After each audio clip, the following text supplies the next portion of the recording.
So in this video, we're obviously going to admire how beautiful it is because, come on, but we're also going to get the answer to two very specific questions. Why is the design so visually stunning?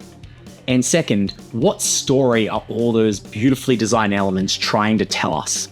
So let's just get into it. But warning, there are some little spoilers for season 1 and 2 in here. To understand this title sequence, we're going to need to understand the core idea first. I hunted down this quote from the creative director that boils it down to the opening sequence is about iconic moments of power and the demise that comes from hubris and ego. Now we're going to need to remember that, the demise that comes from hubris and ego, because nearly every creative decision stems from that. So first, let's look at how the title sequence builds the second part of that core idea, the hubris and ego part. And it does that by giving us monuments of power and Soviet-era propaganda, essentially, military propaganda even. And we can see that in the design here. And if I quickly duck over to some reference, we can see the military propaganda here and how some influence may have come from it. So let's break down some of the design elements that build up to this really big hubris and ego part of the idea. First, I'm going to attack the color. And if we look here, I love looking at the frames like this because we're able to see the whole thing just all together. And it's a good way to visualize some of these things that we normally see as a video sequence and seeing it as one giant frame. Just really you're able to see a lot of correlation. Correlation? You're able to see a lot of correlation between all the different frames. Now, if we look at color, we've got these if we look into here, these cherry reds and these like royal blues and imperial golds that we see throughout the whole sequence. And this frame has them all, but we can see it throughout the entire sequence, right? And that language is also important because, the imperial golds and royal blues, they're there meant to invoke a feeling. And, sometimes it can be overanalyzing, but also there is a relation between the words we use for things and how we feel about them. And that'll also come into play a little bit later as well. Another thing I want to point out is there's a lot of contrasting colors with complementary colors, rather. There's a lot of complementary colors with this green here mixed with the royal red, and we've got a blue and a yellow here. We see that a few different times through different frames. Contrast is a really important part about design, and this just gives it some more visual impact by having these really contrasting colors, and they're beautiful colors in that as well. Next, I want to move on to the composition. And first up, you can see there's many different types of compositions across all of these frames, and they're all well balanced and quite strong. And again, that's another thing in words that we use to describe maybe the meta part of the project that actually relates to these frames, because it is meant to be military style propaganda, right? So the empire is meant to feel strong, and so strong compositions help represent that. I know it's probably a bit overanalyzing, but it's better to overanalyze than underanalyze. We can see here we've got look at this diagonal frame here. It's a very strong composition. Even this as well also breaks into that world. We've got kind of the opposite happening here. There's a lot of thirds, but we'll get to that in a second. I first want to point out the symmetrical ones. We've got the symmetrical one here. All the prime radiant ones are symmetrical. And also this big propaganda shot here is symmetrical. But they're all not perfectly symmetrical. There's a bit of asymmetry to them, which is really cool. And if we go back, again, we've got some really nice asymmetry here, with this part of the frame being a bit different than the one on the right. The colors here are a bit different than the colors here. Obviously, this character is off looking this direction, and it just helps give it some more visual interest in a symmetrical frame, because if it's too symmetrical, it might feel a bit static. And if we flip these around, you can really see how it feels different. And I think that's always a really cool effect. Now, next, I want to bring us to the rule of thirds and how a lot of this sequence is shot and gives us this rule of thirds. Again, here in this sort of bit, we get our main chunk in the center, but the top of his head is aligning with that rule of third. let's go to one of my favorite shots, this one. And I love, this is not a coincidence, right? This bottom ground lines perfectly up with this bottom line of the third. The character is perfectly placed on our right-hand side, and our character as well is placed on our crosshairs, which over motion, that changes, obviously. But we can see that all our interesting points are on the thirds. And we've also got a lot of negative space here, which is really cool and also really helps balance the composition. One thing I love about this as well is our eye is immediately drawn to here. That's where our cross is. And obviously the light is pointing towards this, and I'll get into the lighting a little bit more in a minute. But then our eye draws down here and we see these little characters, which give us a big sense of scale, I think, which helps sell that monument of power. Then our eyes are drawn to the pyramids in the background, and we're getting this massive scale. But this statue is massive, essentially. And then our eye is allowed to wander around here a little bit before being drawn back to where it was before. And while these negative spaces are negative, they're also not just flat colors. They're a little bit more visually interesting, which is good. Now let's come to this shot, which I love how the ships just come in on the beat. I think it's an awesome little effect. And it serves the purpose of when we first see this sequence, or first see this shot rather, we're immediately drawn to our eye here, which again fits a little bit. Obviously it's pushed to the left from this rule of third, but that's okay. It can make it feel a bit tighter and stuff. But the point here is that our eye is drawn here at first, but then it is shocked out into these ships.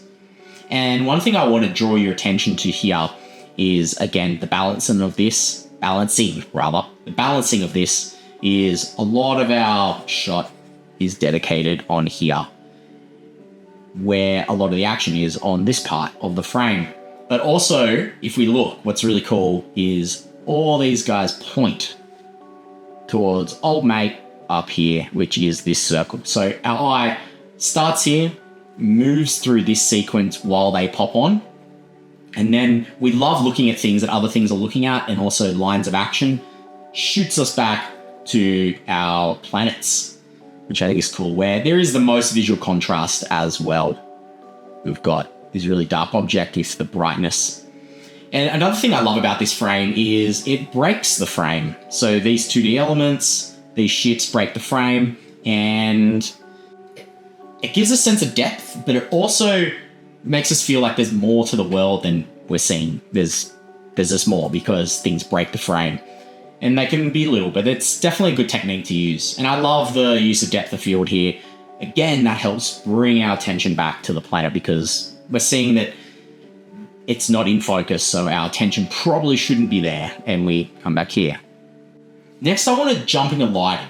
And this can be daunting sometimes, but in the foundation title sequence, there's a strong use of one single harsh directed light. And we can see that here with a really strong highlights on these parts, same with up here, but then like really dark fall off. It kind of gives a feeling of a divine spotlight, if you will, or like just a star out in space when there's not much bounce light at all because it's just the darkness of space.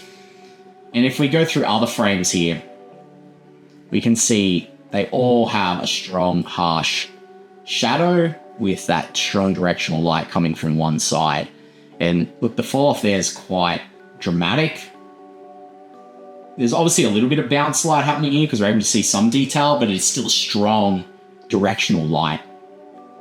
And if we go to all our frames, we can see that as well. Nearly every frame has a strong directional light with a lot of contrasting shadow.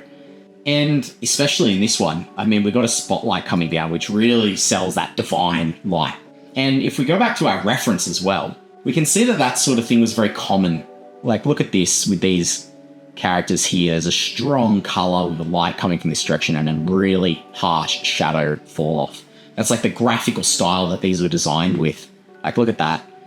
This one, not so much, but they obviously don't all fall into that, but there definitely is that effect. Look at here. I want to point out quickly that the use of these 2D elements is interesting. here. They're all placed sort of behind things. We get this kind of look, especially on this planet here, and obviously especially on this character here.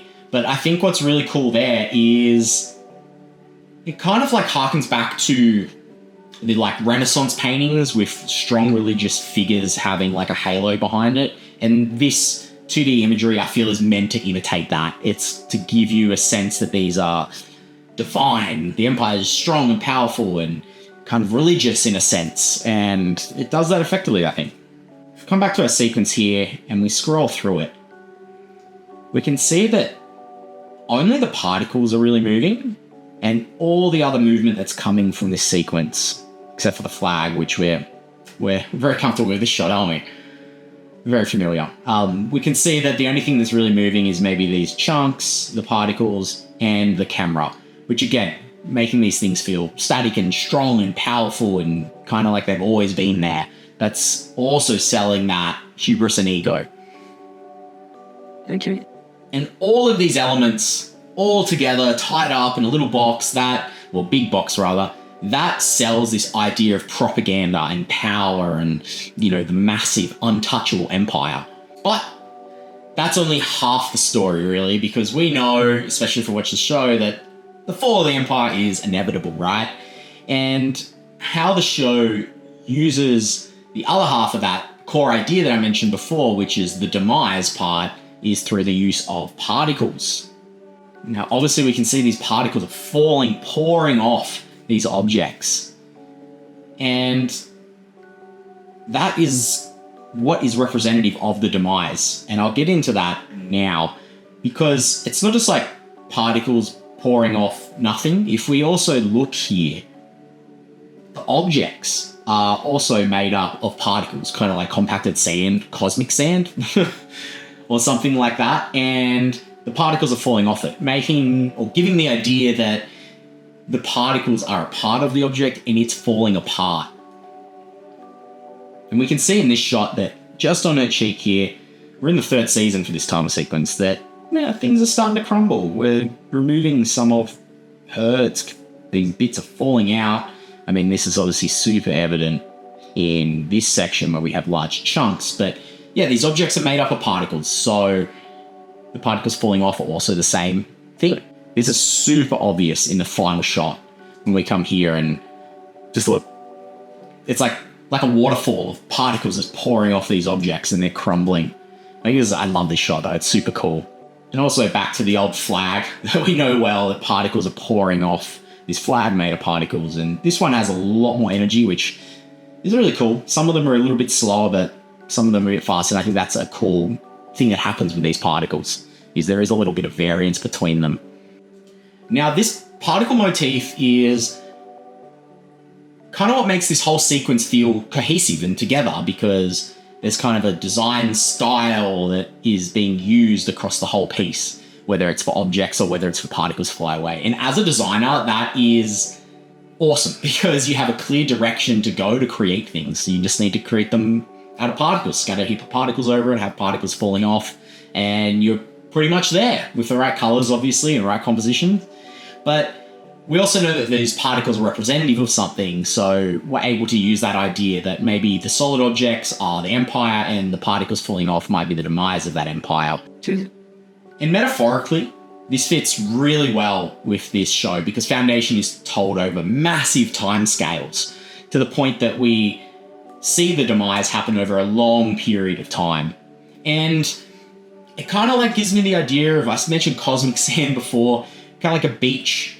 If you make a sandcastle and over time the sandcastle falls apart and returns back to the sand which it was built, it kind of gives that sort of vibe, but on a more intergalactic cosmic scale. And it's the visual representation of entropy. And now I've been wanting to say entropy in something to make myself sound smart for ages, and yeah, I finally got to use it. But it is the visual representation of the decay, the entropy, that things return to the chaos that they existed from. And an in-world connection that you can see on the screen now is the Mural of Souls, which is a super cool idea how it was visualized, that these historic paintings are made up of moving, living particles that that shift and move around. And that's how the Empire describes its history, which I think is a cool visual connection there, because these particles are essentially that same idea. They're moving in particles and they're telling the history of the Empire, just probably not the history that the Empire would like. And this title sequence uses that same visual idea. The whole design looks like propaganda, and the particles tell a story of the demise of that propaganda, which we get to witness as we go through the sequence. And one more awesome thing is this sequence isn't just told over one sequence, it's told over multiple seasons with slight changes happening season to season. To give us an idea of the shifting power dynamics in the show, also new information being revealed, and of course, the continued decay of whoever's in power. And let's break how they do that now, because I think it's a super cool technique that a few sequences are using nowadays. First, I want to go to our propaganda shot here. And this is a cool one because in the first season, we've got this character that I can only assume is the Empire. And it's a strong Empire. It's very, very powerful. And then when we move into the next one, we have the same thing, but now we've got Harry Seldon, who is obviously representation of the Foundation. And so we're getting a power shift from Empire to Foundation when they hit their religious era, I guess, which is really important in the show. And then into a third season, we get the Mural, which is, showing that shifting power dynamics throughout the show. And there's subtle more differences that we get here, obviously some color changes. And we get to see this shifting power dynamics throughout the season and see that they're all subject to the same demise that the previous one had. Now I want to go to this shot, which I think is super interesting. If we look at season 1, it goes in the opposite direction of the others. And season 1's kind of showing the rise of power of the Empire with the particles being pulled in to the characters. But then by the second season, they're crumbling. The camera's also pulling out in the complete opposite direction. And by third season, even more crumbling. We're seeing the progress of that decay over massive time spans, which is what the show is doing. But this also could be a reference to the genetic drift decaying as each clone of the clone happens. And I mean, that might be reading a bit too much into it, but I'm getting that vibe from it. I mean, even here, we got differences between each season. The cloth, this one not cloth, but the particles are falling down here. And then this one's just static statue, which I think is, really interesting. But I do want to go to this one here, which is Desmorel's face. And this is a really interesting one because when we first look at this shot, which I love, by the way, I love this cloudy particle debris. It looks chaotic and it's so interesting. I just love it. But yeah, we have her face here quite blankly, which obviously becomes a reference to stuff later on. And then the slow decay here. So by the second season, I felt like it was about the decay of the Empire and Desmorel was a part of the Empire. That made sense to me. But as information gets revealed in season 2, we find out, more characters as well find out that she is a robot from the pre-human robot war, which is really interesting because then when we get to third season, that information is completely revealed. So it wasn't a decay of the Empire, it was kind of a decay of her identity. I mean, it just looks super cooked too. I love it. Just the angle of everything, it feels off and cooked. And then our final shot here, which I love. I think it's such a cool shot. And I think it's interesting in season 1, we have a more masculine hand, a feminine hand in season 2, and then 2 hands in season 3. That seems to be in reference to the first season. Harry Seldon is the controller of the Prime Radiant and one of the creators. And then in season 2, it's either Gale or Desmorel, because we find out Desmorel gets the Prime Radiant at the end of the season.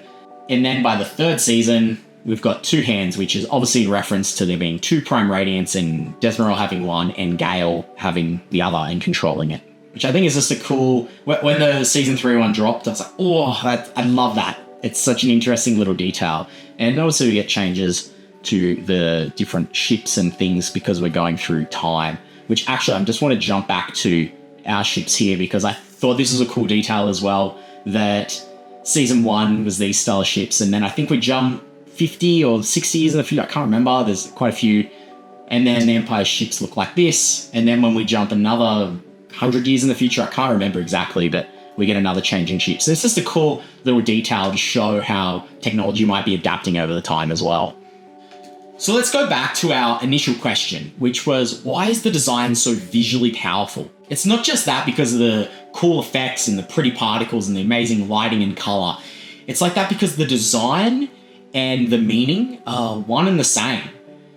The design does everything it can to reinforce that meaning and story. Which goes into the second question. What is that design actually trying to tell us? It's an idea of immense power coming to an inevitable decay, which, if you remember, that core idea was the demise through hubris and ego. It uses the language of propaganda to show us this massive power, but then it shows us that that power is crumbling through the use of the particles. And it also evolves this idea over multiple seasons. That is the hallmark of a killer title sequence that marries the idea and the execution just so perfectly together. I mean, it looks beautiful and it's rendered amazingly. Go watch it now.